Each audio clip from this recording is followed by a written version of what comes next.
নমস্কাৰ সকলোকে।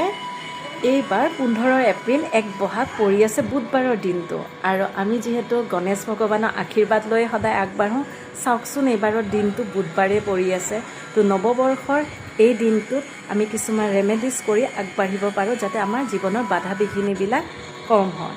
তো সেইকাৰণে 21টা দুবৰি বন ধুনীয়াকৈ আপোনালোকে ধুই গণেশ বাবাক দি তাতে হালধীয়া 5টা ফুল, তাৰপিছত ধুনীয়াকৈ 5টা বুন্দিয়া লাড্ডু, তাৰপিছত আপোনালোকে অলপমান মগু মাহ দি তাতে এটা কইন, এটকীয়া কইন হ'লেও হ'ব, দি আদা অলপ দি ধুনীয়াকৈ ওম গণপতায় নমঃ 108 বাৰ জপ কৰি ধুনীয়াকৈ যদি সেই জপ কৰাৰ পিছত আপোনালোকে ধুনীয়াকৈ প্ৰাৰ্থনা কৰি কোনোবাই যদি ভজন পাৰে ভজন গায় ধুনীয়াকৈ দিনটো আৰম্ভণি কৰে, জীৱনৰ বাধা বিঘিনিবিলাক সঁচাকৈ আমাৰ নোহোৱা হৈ পৰিব আৰু জীৱনত আমি আগবাঢ়োঁতে আশীৰ্বাদো গণেশ বাবাৰ পাই যাম, যিহেতু সকলো পূজাৰ প্ৰথম আৰম্ভণিয়ে গণেশ বাবা।